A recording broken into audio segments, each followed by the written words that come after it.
and I'll talk a bit about software supply chain security today. As we partner a lot with GitHub and with GitHub Advanced Security. So what is software supply chain security? When we talk about it, we basically mean that we assess third-party software. We then protect the artifacts that you build, so the jar file, the container, whatever you're running in production. And then we also validate that, so that we cover the whole chain, basically. And why is that important? I think many of you understand. There's a few examples on the slide here. With SolarWinds, there was a library to steal Bitcoin funds. I think everyone probably is familiar with Log4j. A few weeks ago, we had the XC thing. So it is super, super important. The challenge with software supply chain security is that it's actually quite hard. So this is kind of an overview of an application. You have your application over here. It calls a library. And that library calls another library, and this can go on for 40, 50, 100 layers deep. And what many traditional scanners do, they basically list all the things in blue. So basically the manifest file, and you get a big list of libraries together with the CVEs. But if you look closely into this example, this library, this application is basically calling this library. And this library is calling this part. But library number 3 is not in use. There's no path from the application to library number 3. So that drastically reduces the number of findings, and that helps you, ship product faster, basically. So how do we help you? We have 3 pillars. It's divided between secure open source, it's the pipelines, and it's the compliance side of software supply chain security. So what we do is we help you select secure libraries.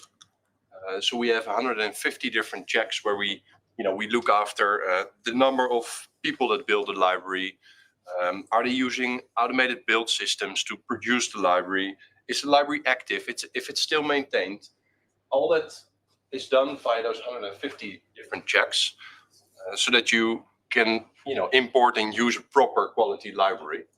What we also do is software composition analysis, where we, like in the previous example, we are able to detect if there's a path from the vulnerability in the library to the application. So we can safely kind of ignore this library because it's not in use. And that's what we call reachability-based SCA. Just to be clear, we provide information on the function. So we mapped all the CVEs to a specific function in the library, and we know how all those libraries interact with each other. And then we provided the information in GitHub, in Slack, in Teams, or whatever you prefer to have it, in Jira maybe even. So if you then think about it, we control what libraries you use, and then it goes into the pipeline, into the GitHub Actions, for example, or maybe Jenkins, or maybe something else. And that pipeline has access to all your source code and to the thing that runs in production, because it produces your container or artifact. So that's super important to control that as well. So what we do there is we discover all the pipelines, and we can apply policies to that. So if your company policy is to use CodeQL, for example, for static code analysis, it is really difficult at scale to measure if that's really happening in your organization. So we can automate all that, and we can help you, to onboard more people onto the platform. And then when we're talking about supply chain security, the compliance side of things is very important. Licenses associated to libraries, SBOMs. Who is producing SBOMs today? Anyone? Yeah, very good. If you do business in the US, SBOMs become more and more important, also with FedRAMP compliance, etc. And when you produce SBOMs, a vulnerability explanation document is very important as well, that explains the vulnerabilities that are listed in the SBOM. And that's where the reachability comes in as well. So just to summarize, so when we when you onboard new libraries, we check them with those 150 different checks, right? We check them for malware, the quality, popularity, and all those different things. And then for the existing stuff that is already in your code base, we apply those same policies. So we help you prioritize the different findings, and it saves you a lot of work. And then whenever there is a finding, we give you advice, the easiest path basically. So we don't always advise you to go to the latest version, because that might introduce breaking changes, but we advise you maybe to go 2 versions before that. And you might wonder, what is the impact of that? And that is actually massive. So this is an actual result of an actual customer of us. And I'll walk you through it. So they had in their existing tool nearly 21,000 findings. It turns out that 14.5 of them, 14,500 were not in test. There were only 13.7 that had a fix available, because it makes no sense to inform your development team if there's no fix available. And 500 were reachable. So that's a saving of 97.6%. And if you then apply EPSS scoring, EPSS is a scoring mechanism that also takes the exploitability into consideration. So what we did is we applied the EPSS scoring of 1%. That means that it has more than a 1% chance of exploitation in the next 30 days. Then it's only 21 findings. So you go from 20,800 to 21 that you really need to focus on, and then you can focus on the other 500. And that is obviously massive, because according to our information, and it's just falling off the sheet, on average, people spend 8 hours per library, per finding in a library, to investigate, to see if you're using it, what is the best fix, and all that. So if you, 20,300 times 8 is nearly 115,000 developer hours saved. So that's big. Then the pipelines, like I just mentioned, we discover them, and we also list what tools there are in use. So this is a great example where this project is using CodeQL, but these 4 aren't.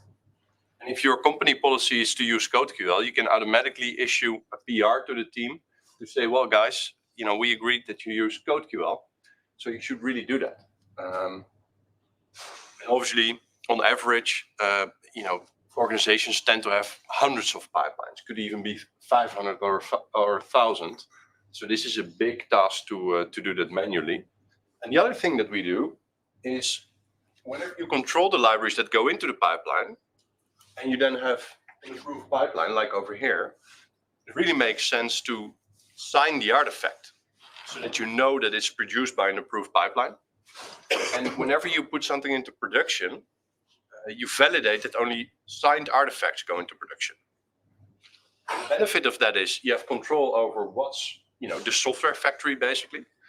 The other thing is, in case of an incident, you can directly trace it back to an individual pipeline run. So you know what pipeline run created the incident, and do you need to call Rutger's team or Paul's team, for example, to help you fix it. Then the compliance side of things, we generate SBOMs, put the reachability information into a VEX document, we store the SBOMs, and you can also store third-party SBOMs in our platform. So that you can, analyze the risk of third-party applications that you might consume. And that's all, working together with GHAS, where, you're using GitHub Enterprise and use the native CodeQL and secret scanning and all the AI stuff that GitHub is providing. And then we help you with direct and transitive dependencies, the 150 different things that we measure on all the packages that you use, SBOMs, and then reachability-based SCA. This is the last bit that I want to show you, and the most important bit, because it's about the happy hour that we're organizing at OWASP Lisbon. So there's 2 things. Where we have a booth at OWASP Lisbon at the end of June, where we're doing the happy hour there. I'll provide you some more details when we speak there. And this is the QR code where you can sign up for the free trial if you like. And it really works easily together with a GitHub app. So you just onboard a GitHub app, and then we automatically scan your entire repo. So that's all for today. I can answer one or two questions, and otherwise we'll go to the next speaker. No questions? Yeah, go for it. When it detects, you said sort of it picks, like, if it discovers an issue, it'll update your versions, but it will go sort of two back to from latest potentially to try and, in case there's errors. Is there any way that it detects if there's like if it's introducing breaking changes, or any way you can feed in your own sort of data to say, actually, there's been a breaking change, can you roll back another version or something like that? Yeah, we already did it. I'll repeat the question because I'm not sure if everyone's listening. So the question is basically, is there a way to feed your own information if something is introducing a breaking change? So what we already did is, and I'll go back a few slides. We already analyzed all this. So we know that this library depends on this library, and that there's no path to this library, but this could go on for ages. So we already know in our platform when there's a breaking change. Because if this whole thing changes in the next version, then we don't recommend you to update there. The short version is we recommend you to update to the version that fixes the most issues and introduce the least changes. It fixes build breaking changes, right? What about tests breaking changes, something like that? If you broke a test, you could feed in and say, because I literally had that problem today where someone a package got updated and broke our test because the CSS tag changed. And I have to look into that, to be honest. Yeah, I'll come back to you. Idea for you. Yeah. Any other questions? We go to the next speaker. Okay, over to Paul then. Sorry about that. I'm with you, everybody. So we all know now what was not powered by AI? No? Yeah, powered by human intelligence. So this is to give you a really quick intro to the AI-powered bits of the GitHub platform.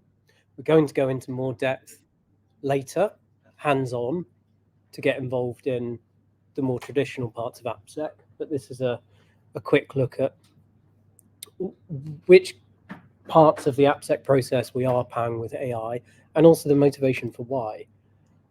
So how AI benefits developers and which particular benefits apply to security. And then I'll be trying to get the right windows onto this screen, so that might take me a bit of time to actually demo some of that in practice, showing you VS Code. So showing you examples of how you can use Copilot and also something happening inside GitHub. So what makes developers unhappy at work? What makes you unhappy at work? I'm not going to ask for everyone to shout out, but a survey was done, apart from your boss. A survey was done, and lack of productivity was one of the biggest things. Feeling frustrated, not producing something, having a whole day where all you do is write one line of code. I know some people say that if you spend a day writing a line of code and that line of code is perfect, then that's a day well spent, but I want to produce more than one line of code myself a day. Obviously, there's like unhealthy work-life balance. I can't fix unfair salary for you with Copilot, sadly. You could get it to write you an email to your boss justifying how great you are, but that's slightly outside of the use case it's designed for. So generally, for Copilot, rather than just for security, these are the kind of benefits that developers talk about. So it's things like closing knowledge gaps. So you can use Copilot to increase what you know about a topic. We've got a better coding experience. You're not having to context switch away to the docs, some random website, Stack Overflow, where you have to search to find like the third comment in the fifth answer, which actually tells you what to do, rather than the pinned answer, which is wrong because it's 5 years out of date. Generally, it increases productivity and it increases your efficiency. So you just feel like you're getting more done in less time. And we want to bring that security experience, we want to bring those efficiency gains and that productivity gain to the security world. So for that, to get this, you're going to need GitHub Enterprise Cloud, Copilot for business or for individual. You can get this with Copilot for individual to an extent, and GitHub Advanced Security to get the fullest picture. And that's the AppSec product that we produce, which plugs in on top of GitHub Enterprise and gives you AppSec, which we'll get hands-on with later. Yeah? Is it not reaching you at the back? Okay, sorry. So the first is learning. So we can use AI to help you understand security vulnerabilities. And that can be as simple as asking Copilot chat deliberately guided questions, or it can be in automated help that's provided in something that we make called AutoFix. AutoFix gives you a clue to the next benefit, which is remediation. We can automatically provide a code fix for you, or you can manually ask for a fix in Copilot chat. And the last one is prevention, so actually finding vulnerabilities. So here's an example where a colleague of mine has asked a question about cross-site scripting and asked Copilot chat to explain what cross-site scripting is, and then we get a response. So that's useful. We can also do remediation. So we can say that CodeQL, which is our SaaS tool, has identified a SQL injection vulnerability in a file, and we can ask Copilot chat, can you fix this for me? And we can get a suggested fix, which we can then paste directly into the code. And lastly, we've got what's called prevention here. It's about taking that experience from Copilot chat, where it's controlled by you in response to a finding, and that might be an existing historical finding. We've put this into the pull request so that even before the code has made it into your main or release branch, then you're getting a suggested fix that helps you mitigate it before it's actually gone into production. So what we're going to do, we've got 3 demos. We've got using Copilot chat, as you saw. We've got the demo of AutoFix. And then we've also got a demo of a third feature, which is generic password detection. So what I need to do now is wrestle a bit with Windows, make sure there's the right thing on the screen and not all of your personal data this time. And then I'll be able to actually demo it. So let me just find the right window and get things dragged onto the right screen for you.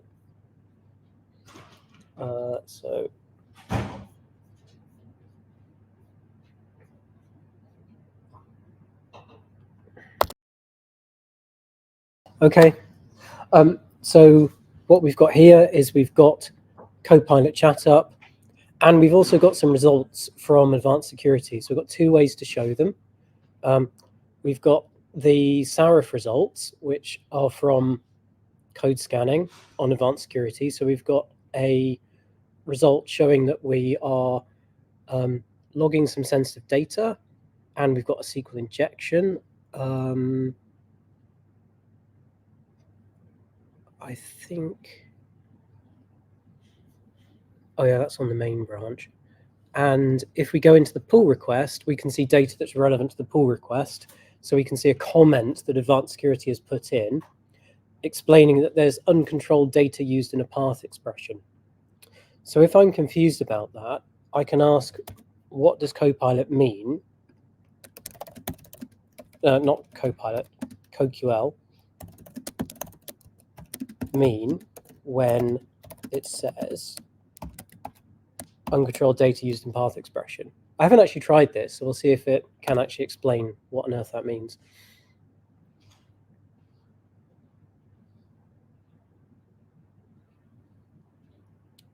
Yep, it's right. So it's warning that your code might be vulnerable to a path traversal attack. That's one specific instance of your uncontrolled data being used in a path expression. It's what colloquially we call that. But in CoQL, we try to be a bit more precise about what we mean.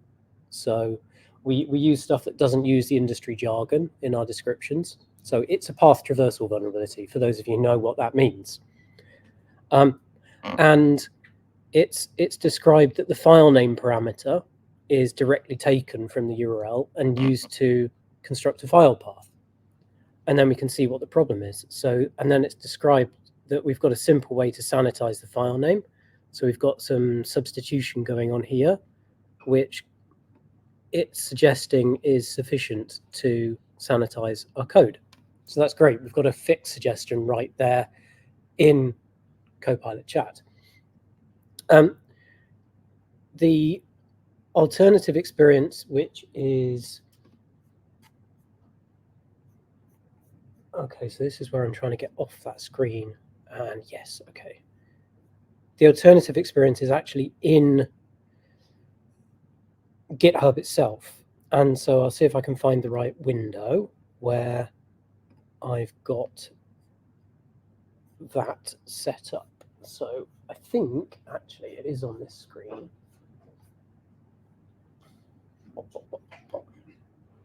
Here we go. So I've got the pull request up in GitHub. Do I need to make the size a bit bigger? How do I do that? Zoom. There we go. So I've got the same finding that we saw before in VS Code. This time it's in the pull request. You'll be familiar with this, I expect. Either CoQL findings or other SAS findings or linters. And we've got the same thing, uncontrolled data used in path expression. We can see where it came from. And we can see the data flow. Incredibly complex in this case. It's not. But it can be across lots of different files. So that's useful to really appreciate whether it is a true finding. And in this case, you can see that we've automatically done the job that we were doing in Copilot Chat. We've automatically generated a really brief description of what the problem is, how to mitigate it, and then we've got a mitigation suggestion. And in this case, we've got a different suggestion. Because what we've done is we've taken into account the description that's available in this show more details link, then we've got more context than we gave to Copilot Chat automatically. And what it's done is it's suggesting this secure file name function, which does the sanitization of the file name. So it's usable in a path without going outside of the directory. So it escapes things like the dot character. So you can't go ... / and then move outside of the directory you're in. And so by simply bringing in this dependency and then wrapping that file name in there, then we can protect against the path traversal vulnerability. If we want to, we can commit right in the UI, or we can edit, and it will give a link to how we can check this out at the CLI, or if we have code spaces enabled on the repo, then you can bring this up straight in a code space and edit the fix however you like, and then commit it yourself. Just for my curiosity, is it also suggesting white space changes as part of that? Because that's what it looks like. It is in that case. That's unusual. I've left that just to show that this isn't perfect. Okay. So in my demos, I don't try to hide the edge cases. It's probabilistic what it comes up with because it's a large language model. It doesn't do that every time. In this case, it has suggested white space changes, and that's a good case of why you might want to edit something so it doesn't end up with spurious white space changes. So yeah, and the easiest way to fix that would be just to edit it in your IDE and then just format it correctly and then just commit the fix. So yeah. Sorry, another quick question. How can you be sure the package it's suggesting to import is secure itself? You can't 100%. And so you're going to need to do some research yourself on what it's suggesting. One thing is that you can just research that package before you accept it. So there's some due diligence you do need to do. There's clearly space in future for adding RAG, retrieval augmented generation. So we could do some checking on whichever packages we're suggesting and check to see if they're secure, and if the version that we're maybe using in a package manifest is actually the latest version, and it is itself secure. So at the moment, because of the nature of it, there are cases like that where you do need to be wary. And so it's up to the developer to use this as a queue and then take that framework and make something that actually works for your use case. I guess somewhat looking into that, you know, like how different some packages can be found and functions completely between versions. Yes. Still all the same. So does this have the contextual information about what version, for example, of Python, what version of Python you're using, and whether, so like this library that is saying to use, the version of that library that will be imported to match the Python version will do what it expects in the case where it changes between versions. We Like, don't, for example, yeah. like some packages in Python 12 don't run the same way in Python 9 or 10 that change to match the Python version. Does it have that contextual information? Yeah, so the question is this context aware? Does it know the difference between libraries that work on different versions of Python, for example? And the answer is no, it doesn't know that. No. It's making a suggestion that is probabilistically likely to be suitable. So no, we don't have all of that context when we're generating these suggestions. In the chat, would you be able to provide some, so like for example, in the chat, check whatever, you can tell it when you say Python X, or you can give it all that context and just like revise. Does it do that? Because in the chat, right, you can give it more. In the chat, you can be more interactive, so you can give more context. And without that context, or is it just it will still be probabilistic suggestions? It's still going to be probabilistic. It all depends on the date that the model was trained, and therefore it won't have knowledge of newer versions, for example. In future, what we're doing is making it so that you can bring in more context. So that's the sort of thing that Copilot for Enterprise is looking at bringing in. So you can have more contextual information to keep things up to date. And we've introduced what's it called? The thing that just launched. Is it extensions for Copilot? The agents, but they're called extensions. So there's now extensions that you can add on to Copilot that let you do things that are contextual. So you can control cloud databases and all sorts of stuff, but you could also bring in information. So you can bring in information from. It's not going to search the web, no. Just about what it's trained, unless you bring in further context using these agents or extensions that you guys have mentioned. Yes.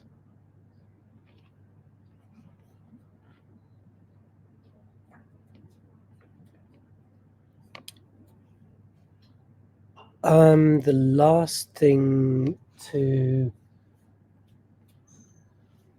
show was not that slide,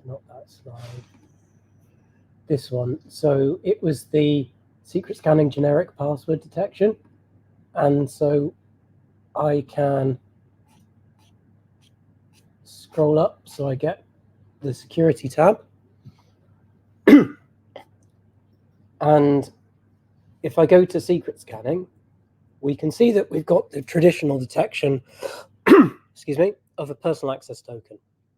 So this is what our secret scanning majors on.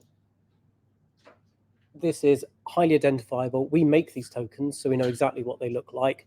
We can validate that they're active and all sorts. But we've added, and this is in private beta at the moment, using a large language model to prompt to say something a bit more sophisticated than, hey, are there any secrets in this file? But it basically amounts to that. And then we've got a follow-on pipeline to bring the precision up to the level that we need. So we've got initially high recall for things that could be secrets, and then we bring it down using a combination of engineering and a large language model to make it a lot more precise. And then we can find things like this password, where it's a .env file and it's got this db_password equals, and then just some garbage that I typed out. So there's no structure to it. So the contextual clue is that it's in this variable. So you could mechanically go through and build up all of these cases, but you're going to miss some cases where people do store passwords that you hadn't thought of. And so this large language model lets it spot patterns in where passwords are and the kind of form that passwords have compared to other variables. And then we can find passwords in a lot of cases that we traditionally couldn't do. And that's currently in private beta with our customers. Sometime later in the summer, then that will be going to public beta as part of Advanced Security. So that's the current features that we have that are AI powered in Advanced Security and also using Copilot Chat. Just had a question, like sort of cross-check my basic understanding of how Copilot work. Yeah. So how's the session handled? Let's say when you launch it on GitHub and you use the Copilot. So how is the session recorded? Let's say does it somehow store the memory specific to the repo you are running the code on? I'm not quite sure what the question is. Are you talking about in the context of the generic secret detection, or are you talking more broadly? Let's say when you were using the Copilot in GitHub. Oh, so you're asking about Copilot Chat? Yeah, the Copilot Chat. Okay. So how is it, like taking care of its memory session? Let's say, is it specific to that repo, or is it just specific to your log session on VS Code? It's specific to that individual session in VS Code. What you can do is use an agent. So if I just go back to VS Code, I can ask questions about the whole workspace. So this is one example of these agents. So the first one we've got is called workspace. And then I can ask a question about the workspace. So I can say, workspace, can you see any vulnerabilities in this code? And then I can ask a question about all of the code. That's not going to work awfully well. You need to, if you're asking that sort of question, you need to build up in steps a bit. But, right, but that builds up only stays for this specific session. Only for this session, and then you can just close that session, close the history, and it's not going to be stored. Yeah. So yeah, there we go. We've got a few. It's having a go at finding vulnerabilities. It's doing reasonably well. Hard-coded secrets. The upload folder is hard-coded to /temp. It's not exactly a hard-coded secret, but all right, it's a hard-coded value. It can be dangerous to have a static /temp, so I'll give it that. Because then if you've got a file upload vulnerability, then you know where your files are going to be uploaded. Whereas if it's a randomized temporary folder, then it can make exploiting that sort of thing a bit harder. So yeah, you can see it can have a go at trying to find vulnerabilities for you across the whole code base. In this case, it's not particularly big. It's a couple of files. But that's a small example of how the agents can help add more context. And so that's everything I had. I think we're going to move now to James. Well, did you already receive all the GitHub handles? Workshop? Yeah, thank you for the prompt. When I last checked, we had 16 handles, and Naveen, the handle I got, had a .uk on the end of it, so it makes it not a valid GitHub handle.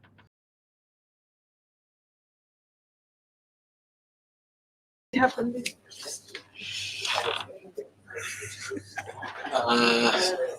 No, I don't know.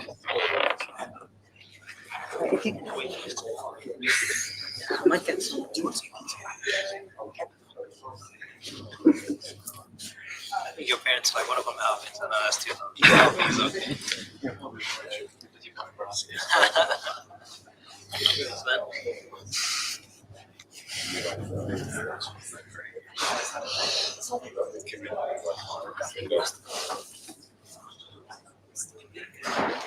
Let's go, by the way, y'all. Just.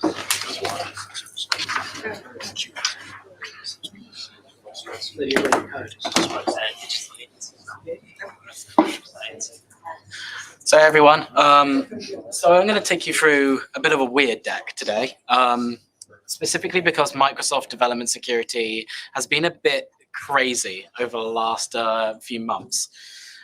So just a bit of an introduction to me. I'm James. I'm a security cloud solution architect at Microsoft. Primarily, I work with customers and pin to customers and help them with their development security, but I also have prime interests in adversarial AI and hacking LLMs, basically. So I have a bit of fun around security. I'm also the Cyber First lead at Microsoft, so I lead the NCSC's program within Microsoft to onboard early cyber professionals into Microsoft. So we're taking 17 interns this year. Very proud of that one. And we're hoping to upskill them in loads of different roles, including Microsoft's Threat Intelligence Center and adversarial AI solutions. So, as I said, this will be a bit of a weird one today. So Microsoft announced something called the Microsoft Secure Future Initiative. Now, the Secure Future Initiative was basically born out of Microsoft messing up. So we had something called the Storm 558 Exchange Online vulnerability happen, where an attacker was able to gain access to Exchange mailboxes and used forged authentication tokens to be able to get access to it. Now, that was a big problem, especially because it's online and it's a cloud service.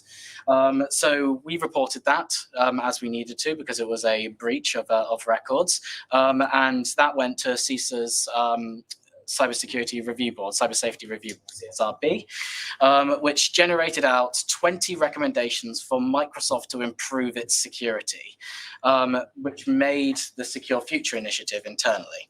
Now, a lot of these recommendations were very much focused towards Microsoft as a corporation and Microsoft strategy and leadership in general. So we deployed 30 deputy CISOs across Microsoft's entire organization in order to measure real security change across the business. So each of these security people and deputy CISOs are responsible for an area of the business that will then report up to our executive vice presidents, and our executive vice presidents are paid on how well we as Microsoft are doing in security. So if you think about that from the shift left perspective, we've made an additional shift left and said that if we're not doing security well, our executives are not paid. So it's quite a big jump. Now, we have 3 pillars of the Secure Future Initiative: secure by design, secure by default, and secure operations.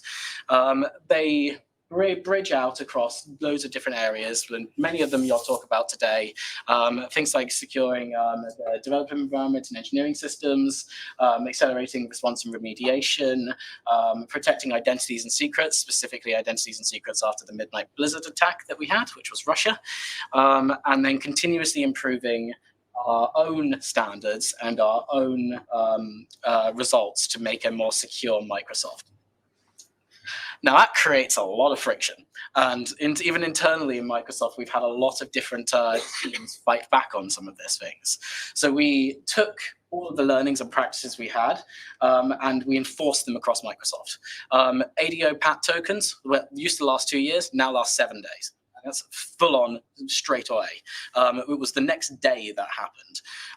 SOARs and secure access workstations and privileged access workstations are now mandatory if you have any access to services across Microsoft in our tenants or our development environments. So sweeping changes fast. We then burnt down legacy infrastructure and at huge scale, even if it would put current systems at risk of going down or breaking so that we can implement security.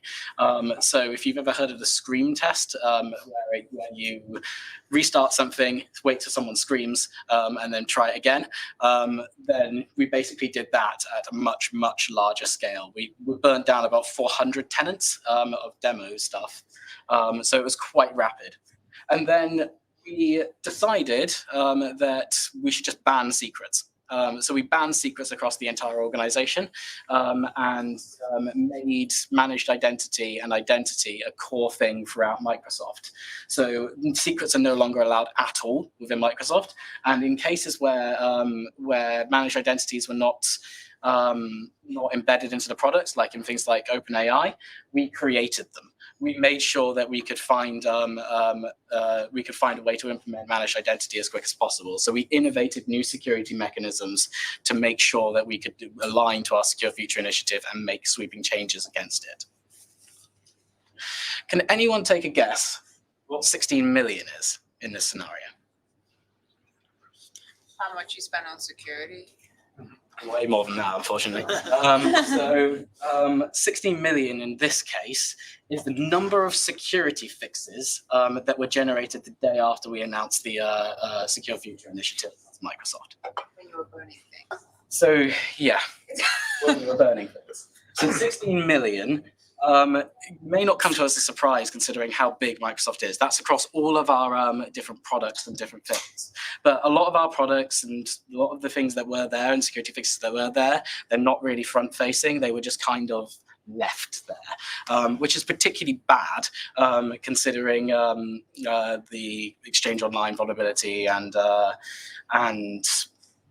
things like SolarWinds and compromising build processes, etc.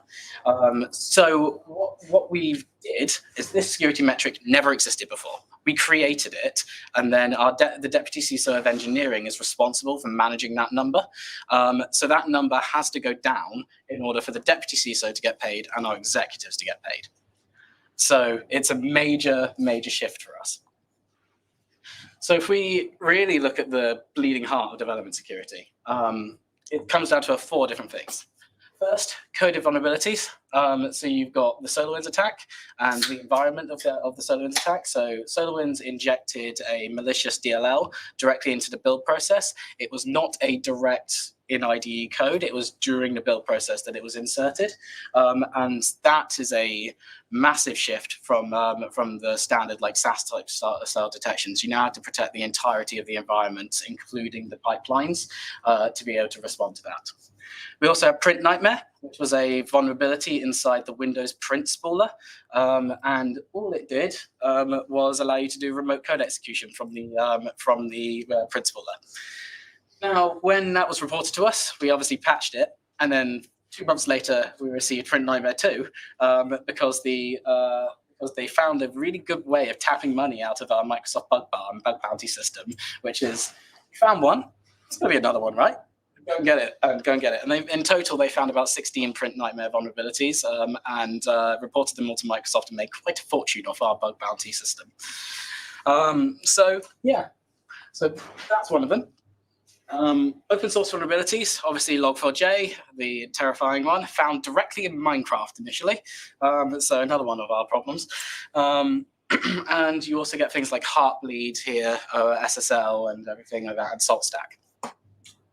Secret management, need I say more? Open secrets that are available to attackers to be able to use for lateral movement or entering into different scenarios and different environments, but also private repos. And please scan your private repos as well as your public repos. You would be shocked about how easy it is to find secrets in private repos across organizations.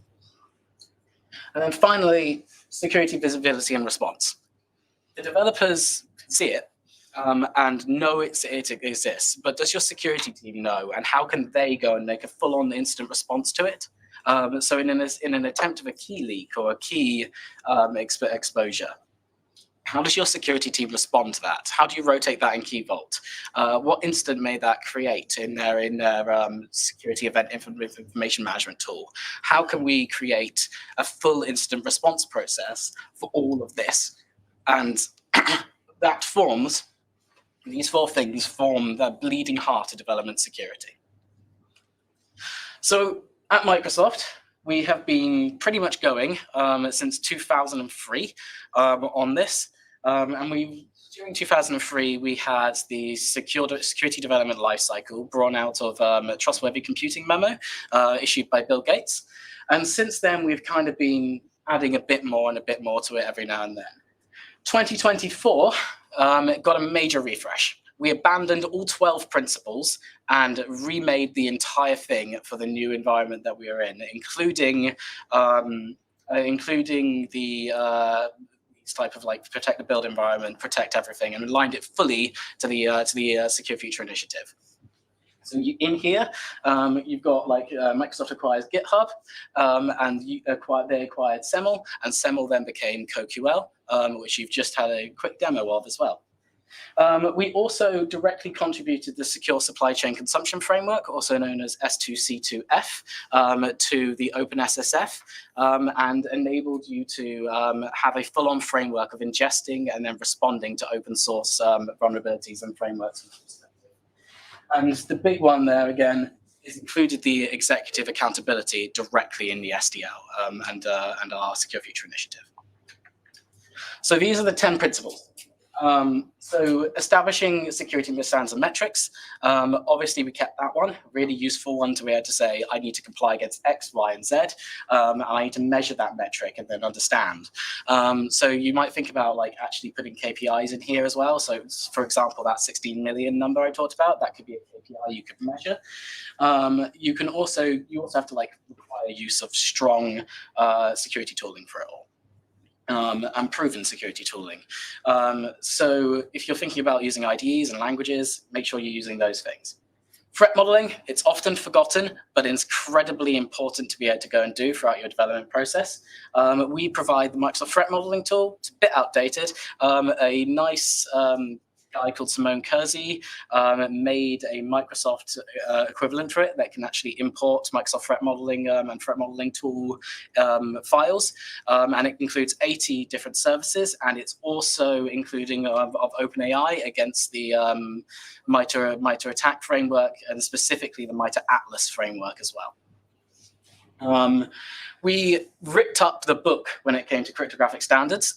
We defined a new SDL cryptographic standards page on our cloud adoption framework, and we included the use of crypto agility, being able to directly upgrade your existing crypto systems in your applications. So when the next version of TLS comes out, you update quickly. And we also included post-quantum cryptography. Because it is essential in the future that you code a quantum resilient application, especially if it's web accessible. I'm going to come back to secure the software supply chain, but obviously you get things like Dependabot and GitHub being there for securing the supply chain, and also one of the first talks we heard about as well. Securing the engineering environment, you're thinking about like PAWS and SOARs and IDE isolation, such like GitHub Codespaces, DevBox, etc., all in that space. Performing security testing, we merged DAST and SAS together and threw it into one principle. So they're in there now. You also get penetration testing and life-cycle penetration testing in there as well. Operational platform security and implementing security in response focuses on it's now in production. How do you operationally run it and protect it during the entire process? And then once it is live, how do you respond to the entire thing? How do you respond to a threat in development as well as the operational cycle? So you're thinking here about your SIEM/SOAR solutions, so your security event information management, and then automatically responding to those types of threats as well. So you also get our XDR platform, Extended Detection Response, there. So your Microsoft Defender for Endpoint, Defender for Identity, Defender for Cloud Apps, etc. all there as well. And none of this works unless you teach people how to do it. And provide true security training to both the security professionals and also the devs. So I want to expand a bit on the S2C2F piece and the secure supply chain piece. Now, there's a full framework document available if you go to aka.ms/S2C2F, but it comprises of 8 practices in itself. Primarily, you ingest it, and you make sure that you ingest it from known locations. You inventory the open source package or thing that you want. Make sure it's the latest up-to-date version. You enforce what's actually coming into your environment, so you don't have a developer automatically download a zip file and then drag and drop it into the repo.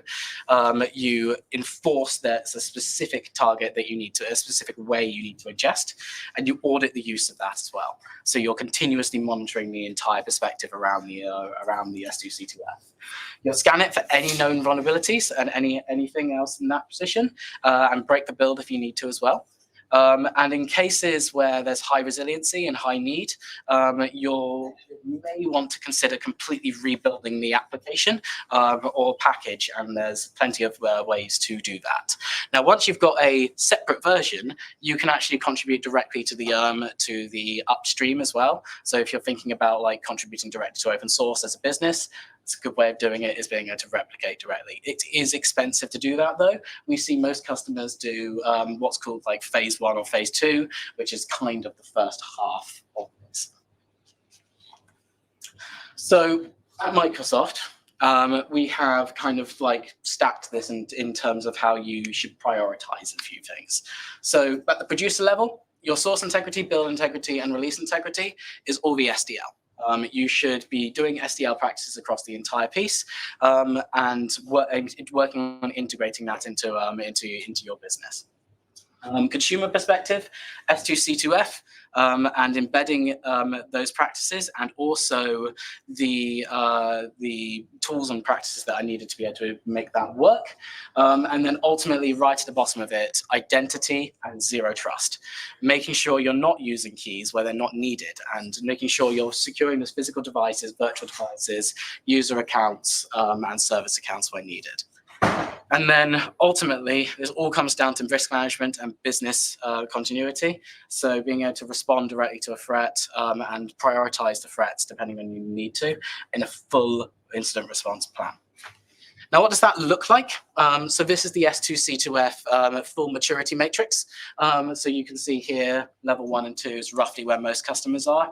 And 3 and 4 is more aspirational and more expensive, including completely rebuilding OSS infrastructure at level 4. So then we defined an easy way to look at it-ish. So you've got the design, code, build, deploy, and run stages. And we have the security by design and secured by default type things. So secure by design is much more focused on the engineering department. So your devs and everything. And then your secure by default, the run, is much more focused on your security teams and making that work. So you get the shift left to your devs and shifting security left to your devs. And you've got the risk management piece as well that needs to be there for your security teams. Now, all of that is powered directly by Microsoft and other solutions as well. So you've got GitHub, Visual Studio, Azure DevOps there, and you've also got Microsoft Sentinel, Defender for Cloud, and Defender for Endpoint that powers a lot of these things as well. And I'll go into a little bit more depth on some of those bits as well. So ultimately, we're doing two things. We're enabling secure development at the secure by design phase, and then enabling to remediate the threats at the remediate threats faster or XDR operational side of things. So we do this in quite a few different ways. So first, the application side of things, we do this in SAST, so CodeQL. We have a bunch of other like open source tools that are embedded directly into Defender for Cloud that you can directly add into your pipelines using the Microsoft Security DevOps tool set. And then all of those things can be implemented into our ASPM platform in Defender for Cloud. So you can then directly see all of the vulnerabilities that the dev sees in the security landscape. So you're bridging the two worlds together. You also get container image security. So we have something called Defender for Containers, and Defender for Containers enables Kubernetes security and container security in container registries, ACRs. All of this is directly mapped to our DevOps piece as well. So the DevOps piece, we do some levels of CI/CD hardening. You can directly break a build if malware is found in it using the Defender for Endpoint engine. So if anything builds and is malware, like we detect that signature, we detect that pattern, we can directly break it from the Defender for Endpoint perspective. We do IAC security. Mostly it's the type of open source SaaS tools that we get within Defender for DevOps and Defender CSPM. However, we also have the GitHub side of things as well, which really helps our solutions. Then we have infrastructure. So there's a heck of a lot here. On the top of my head, Defender for servers, Defender for APIs, Defender for DevOps, Defender CSPM, cloud infrastructure entitlement management. It's so much there, and including now we've also got Defender for AI and also Defender for AI SPM, which is AI security posture management across the entire thing.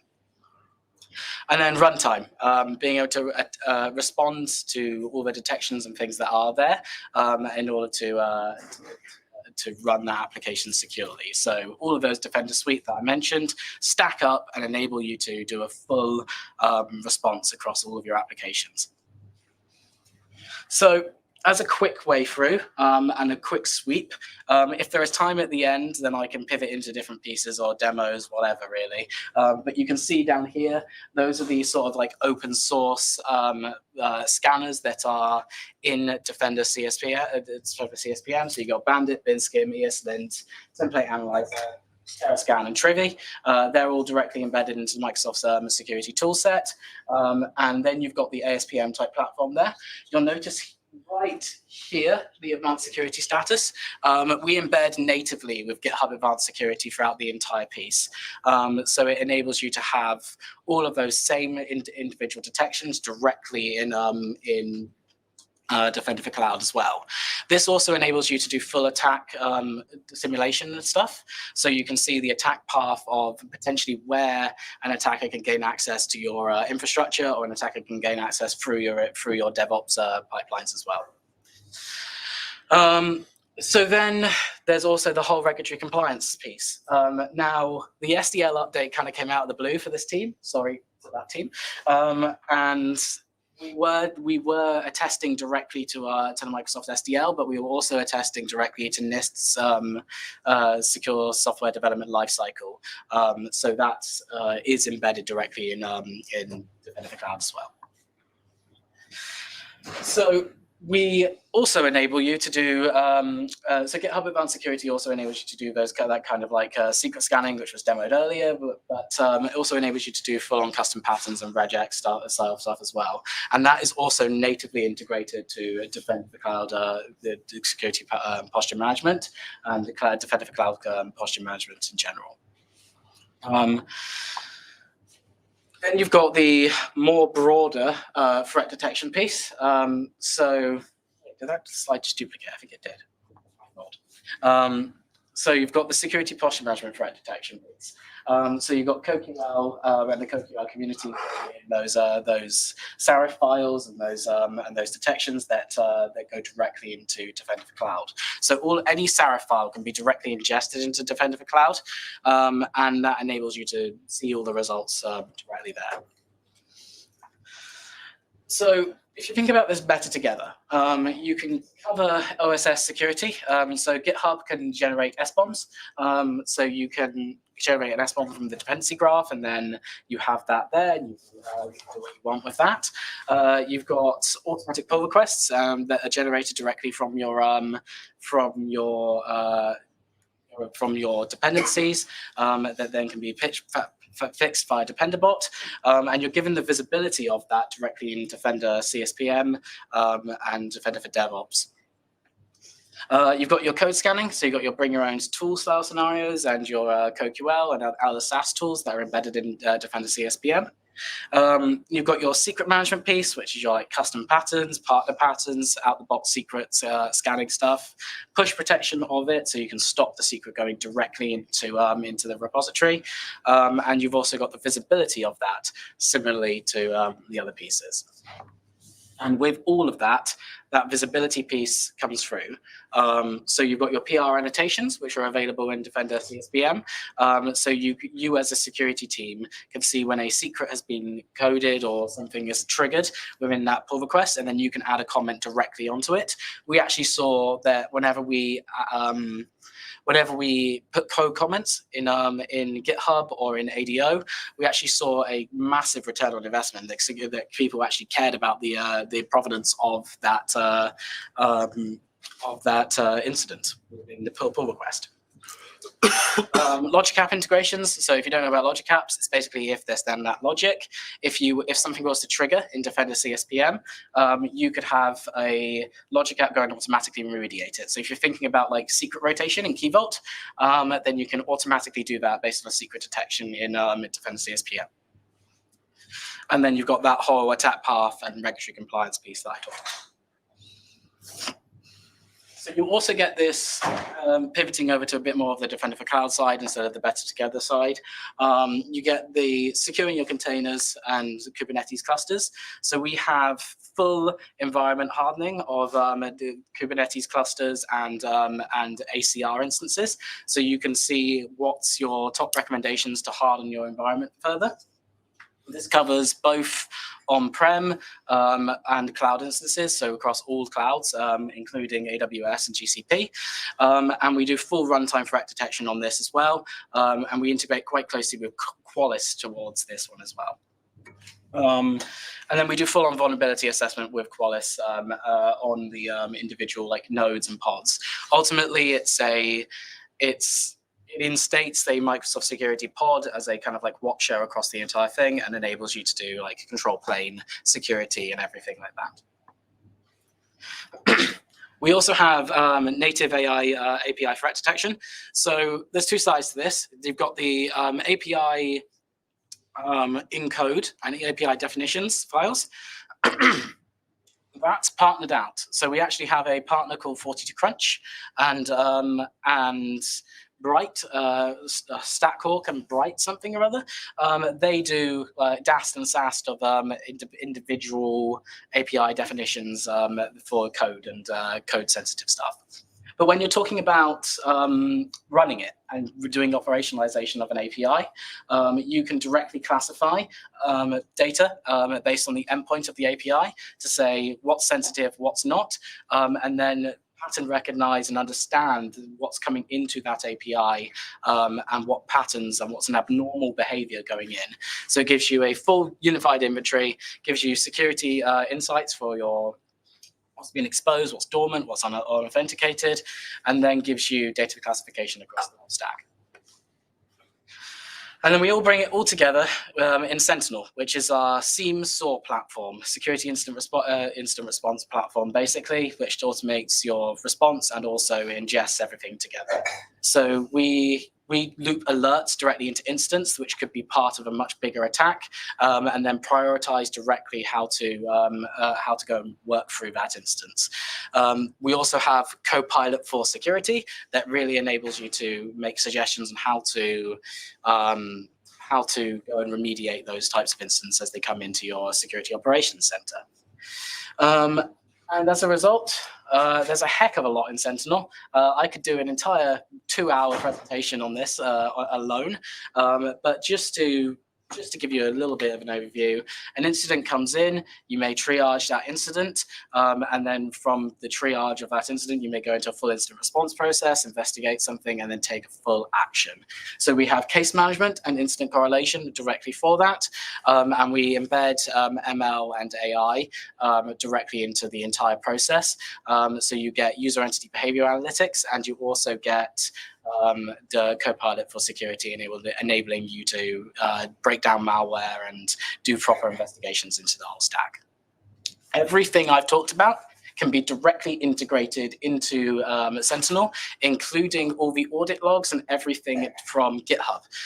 So if you want to be able to see what's an anonymous use of GitHub and all the logins from GitHub, you can monitor that in Sentinel.